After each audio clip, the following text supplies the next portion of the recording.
fishing, it's in my soul. Welcome to the Salt Strong Podcast, disrupting fishing entertainment as you know it. Prepare to laugh. Prepare to get to know fishing legends in a whole new and unfiltered way. And on occasion, you might even learn a thing or two about fishing. Here's your host, Joe Simons. Like diamonds. Don't settle for a watered-down version of your dream. Hey everybody, Joe Simons, Like Diamonds, back again, Salt Strong Unchurched.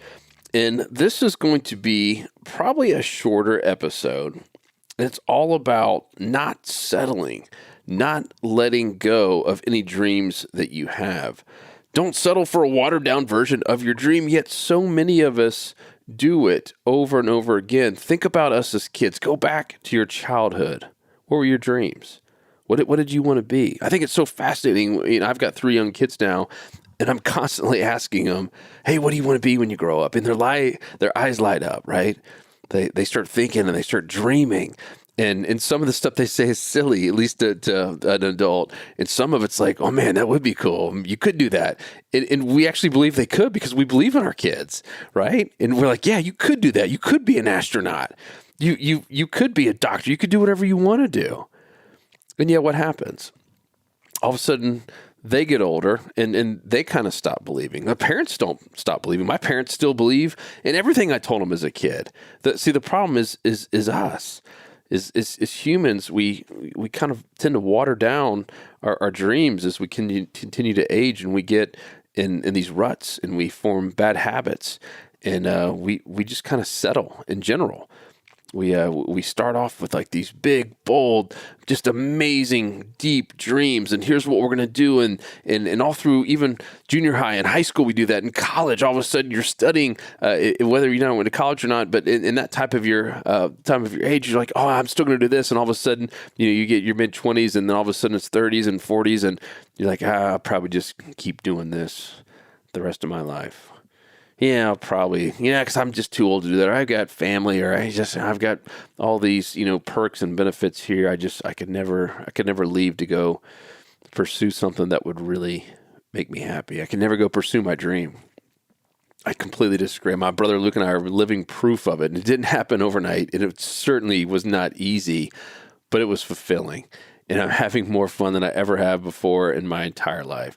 And the interesting news is my dream never was to, have an online fishing club. It never was to be the best online fishing club in the world. Wasn't even necessarily in fishing. At one point it was.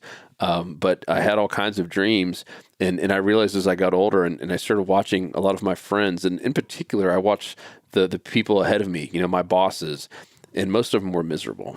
Most of them were not happy, and all they could say is, well, at least I've got my 401k, or at least I've got this pension here. That's hogwash. Do you think God put us on this earth to have those kind of discussions? Do you think he implanted this idea of having dreams and doing something big all throughout our childhood, all even in middle school and as teenagers, to sit there the majority of your life, your working years, when you should be adding value, making an impact, growing a family, doing big things, to be miserable and to settle?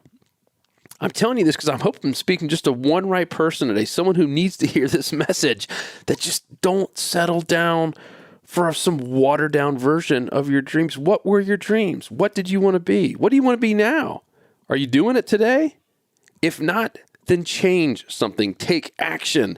Listen, there's only 86,400 seconds in a day. We all have 86,400 seconds. We all have the same 86,400 seconds today, right now, here today, and then they're gone. Every second, boom, another one just went away, another one just went away, which is why I want to keep this short.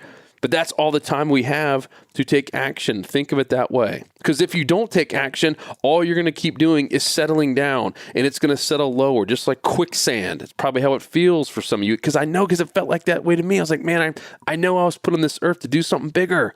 I knew I was put on this earth to make a big impact. I knew I was put on this earth to do something else than what I was doing at the time. And the job or the dream or the occupation or whatever it is, it doesn't have to be a job necessarily. It could be something you just want to do as a give back. It could be something you do want to do as your community.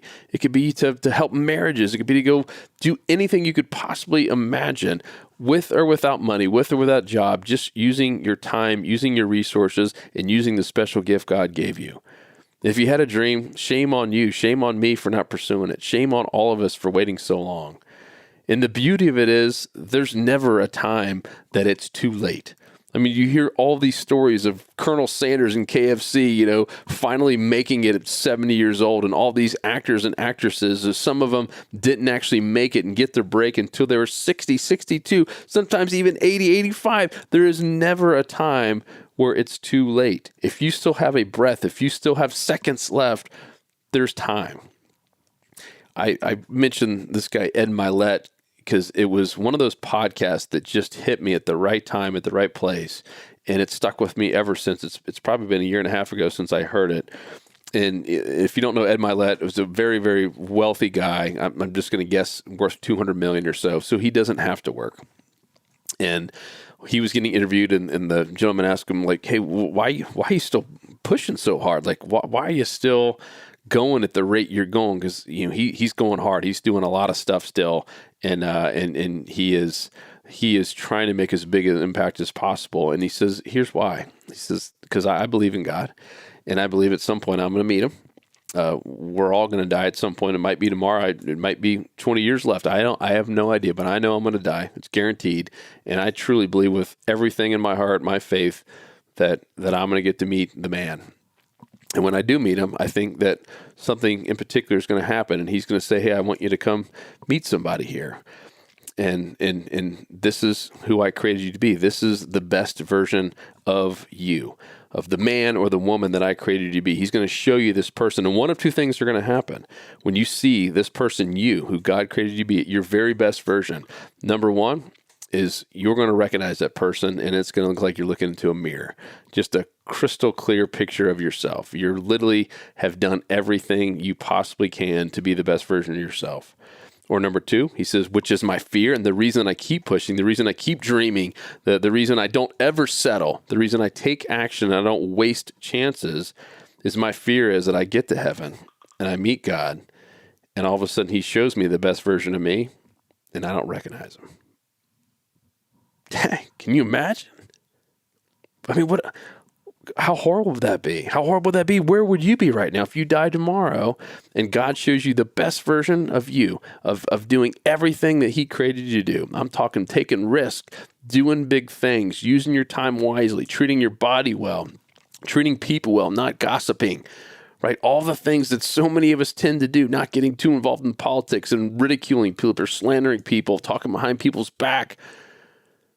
What would it be? Would that person be an identical crystal clear twin, or would it be someone that's hardly recognizable? Something I struggle with for a lot, because there's been some years where I probably would not have recognized that person in front of me. There were years just mistreated my body, certainly mistreated my time, not doing smart things. And that story there is just stuck with me. Every time I have the opportunity, we all do. We all have choices every single day to go down one path or the other, to waste time or to make the best of time, to do things for others, to be generous or to be stingy, right? To make big, bold moves or just to settle, to pursue our dreams and to pursue something that we've always wanted to do, or just kind of, I guess this is the way it's going to be. Every one of us has the same choices, whether it's daily or weekly or annually. We have those choices. What are you doing with them? And I'm not trying to pick on anyone here. I don't even know who's listening to this stuff, but I hope it's hitting the right person. Because I know when Ed Milet said it and I heard it, boom, it hit me. It hit me hard. It was exactly what I needed to hear at that certain day and that certain time. And that's how God works. So if you're hearing this and this makes a difference, I'm just going to leave you with this. Don't settle for a watered down version of your dreams. What is your dream?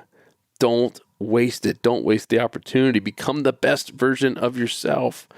And really it comes down to just a couple things. It takes action. It takes some self-control to do the right stuff. And it takes some focus.